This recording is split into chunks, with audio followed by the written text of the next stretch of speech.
अस्सलामुअलैकुम। उम्मीद है आप सब बिल्कुल खैरियत से होंगे।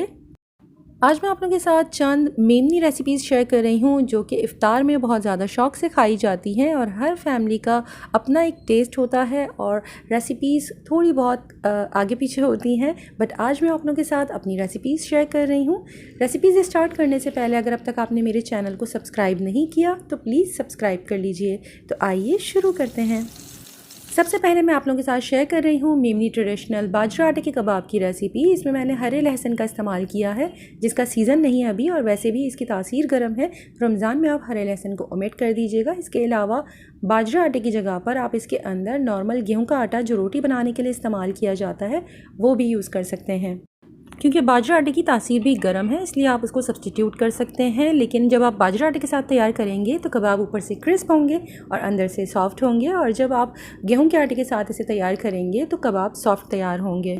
आप एक बार इसे ज़रूर ट्राई कीजिएगा। रेसिपी स्टार्ट करने से पहले अगर अब तक आपने मेरे चैनल को सब्सक्राइब नहीं किया तो प्लीज़ सब्सक्राइब कर लीजिए। तो आइए शुरू करते हैं। कबाब बनाने के लिए मैंने लिया है आधा किलो कीमा। मैंने बीफ का यूज़ किया है, आप इसमें मटन का कीमा भी इस्तेमाल कर सकते हैं। मैंने इस वक्त मशीन का कीमा इस्तेमाल किया है जो बारीक पिसा हुआ है। आप इसमें हाथ का कुटा हुआ कीमा भी यूज़ कर सकते हैं।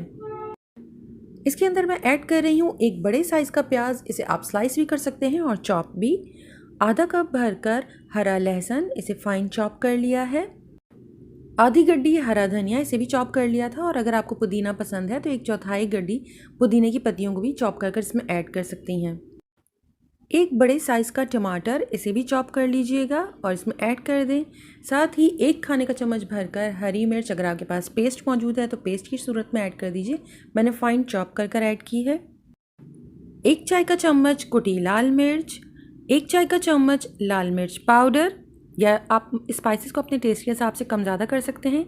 1 चाय का चम्मच नमक, 1 चाय का चम्मच थोड़ा सा क्रश किया हुआ ज़ीरा, 1 चाय का चम्मच गरम मसाला पाउडर, 1.5 से 2 खाने के चम्मच इसमें आपको साबुत धनिया डालना है जिसे स्लाइटली क्रश किया हुआ है।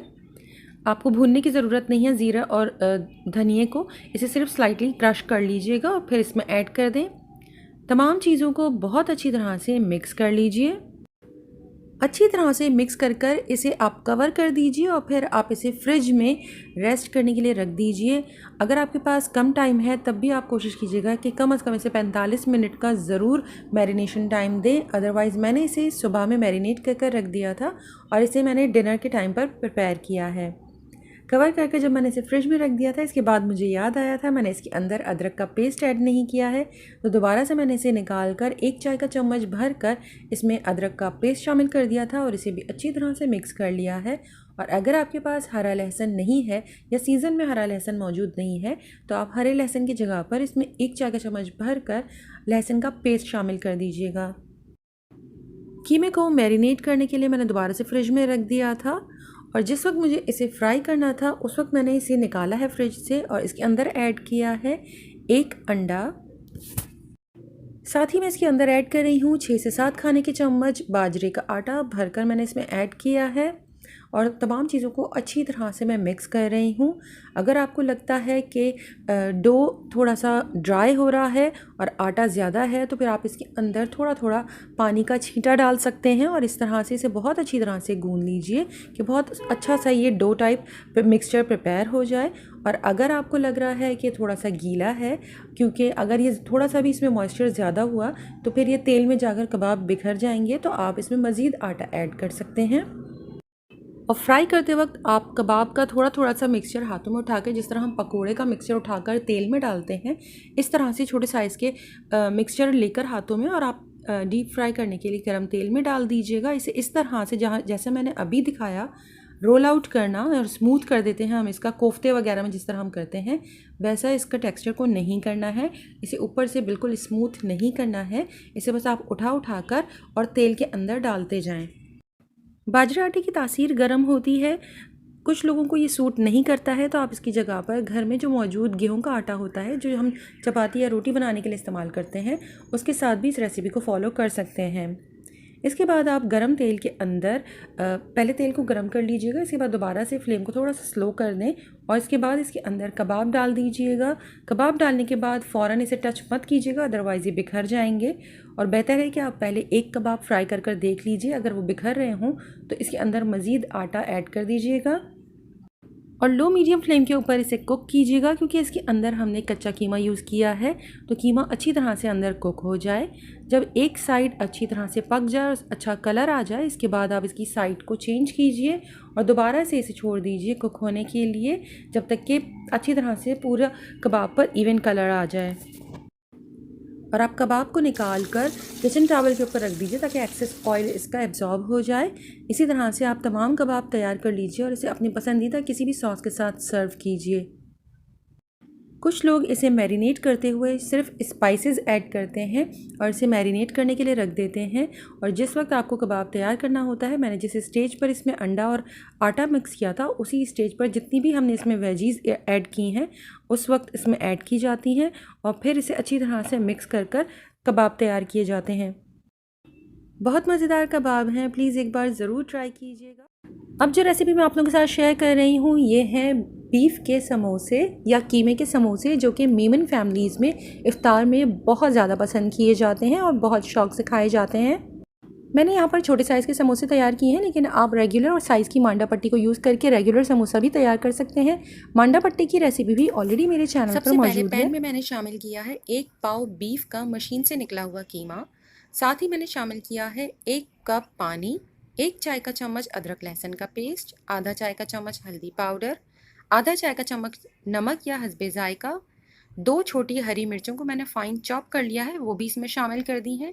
तमाम चीज़ों को बहुत अच्छी तरह से मिक्स करने के बाद अब आप इसे बॉईल कर लीजिए। जब तक कीमा बॉईल होता है, मैंने इसमें शामिल करने के लिए एक बड़े साइज़ की हरी प्याज ली है और इसे मैंने फाइन चॉप कर लिया है।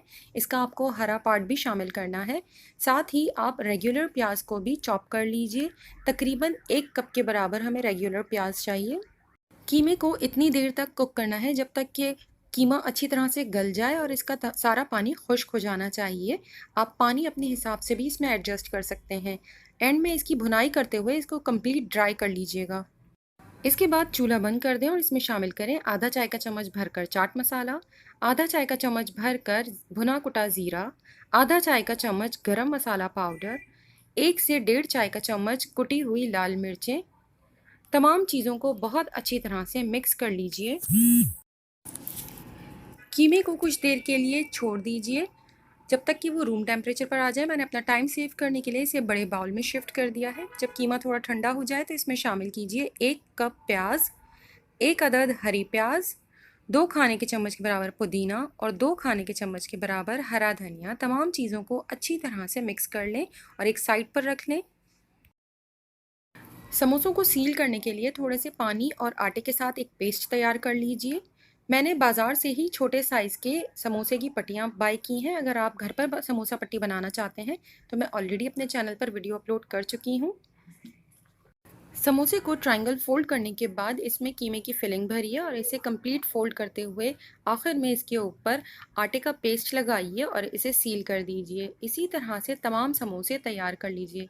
अगर आप समोसों को फ्रीज़ करना चाहते हैं तो बेहतर है कि आप प्याज शामिल करने से पहले उसे हल्के से तेल के अंदर सौते कर लीजिए और इसके बाद कीमे में शामिल करें। तैयार समोसों को आप गरम तेल के अंदर लो मीडियम फ्लेम के ऊपर फ्राई कर लीजिए। टाइम थोड़ा ज़्यादा लगेगा बट समोसे बहुत खस्ता तैयार होते हैं। गर्मा गर्म कीमे के समोसों को अपनी पसंद की चटनी के साथ एंजॉय कीजिए। आज मैं आप लोगों के साथ बहुत ही मज़ेदार melt in the mouth Memoni traditional steamed egg pudding की रेसिपी शेयर कर रही हूँ। बनाने में बहुत आसान है। रेसिपी स्टार्ट करने से पहले अगर अब तक आपने मेरे चैनल को सब्सक्राइब नहीं किया तो प्लीज़ सब्सक्राइब कर लीजिए। तो आइए शुरू करते हैं। सबसे पहले मैं एक छोटे से पैन में आधा कप दूध ले रही हूँ और इसके अंदर मैं शुगर को डिज़ोल्व करूँगी। आप 6 to 8 टेबल स्पून, आपको जितना मीठा पसंद है इस हिसाब से इसमें शुगर ऐड कर दीजिए।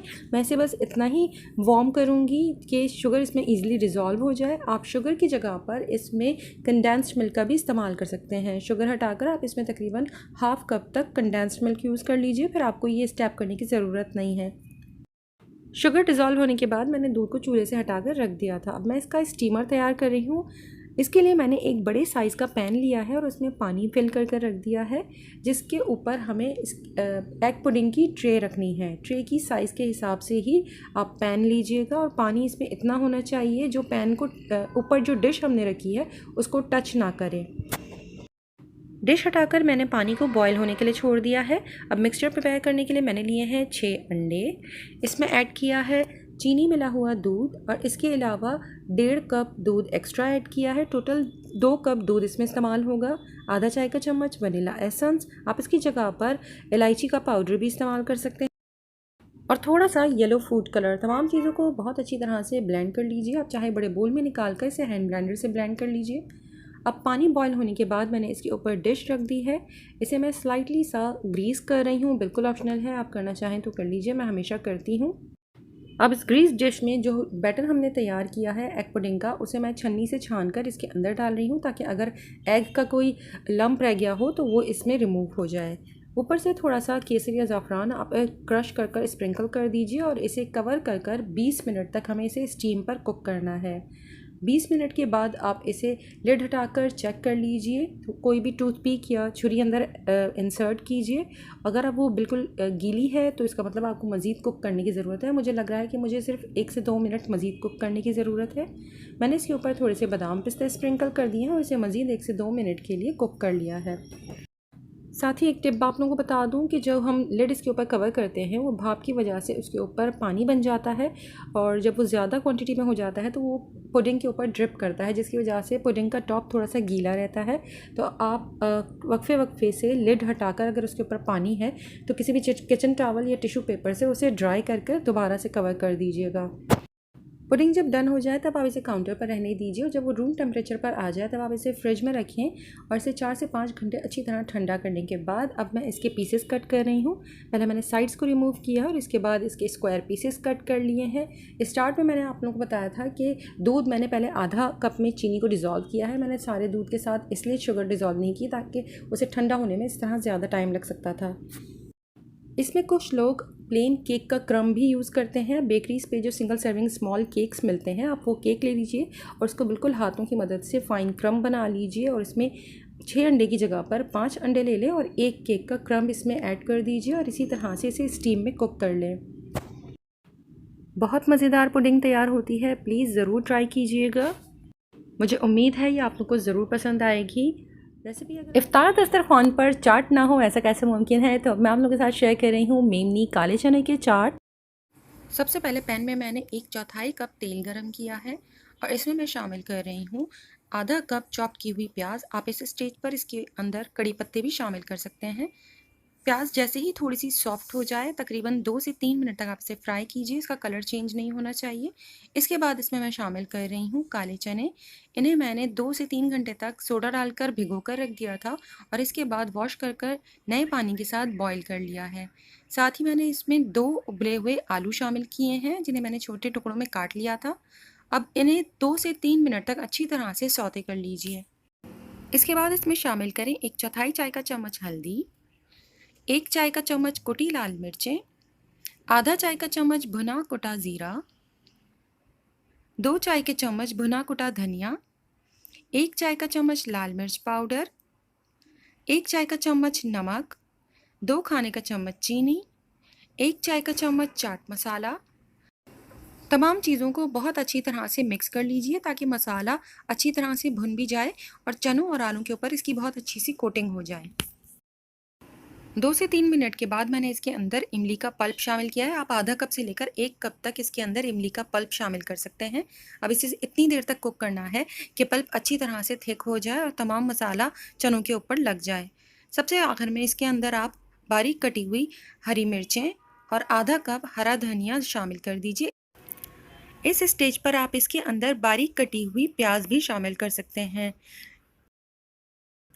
मज़ेदार सी काले चने की चाट बिल्कुल तैयार है। आप इसे गर्म भी सर्व कर सकते हैं और रूम टेम्परेचर पर भी सर्व किया जा सकता है। अब मैं अपनी दूसरी रेसिपी स्टार्ट कर रही हूँ, जो कि है कड़ी वाले छोले। ये भी मेमन कम्युनिटी में बहुत ज़्यादा शौक से खाई जाती है और मेमन लोकेलिटीज़ में रमज़ान के दिनों में इसके स्पेशली स्टॉल्स लगते हैं। तो आइए शुरू करते हैं।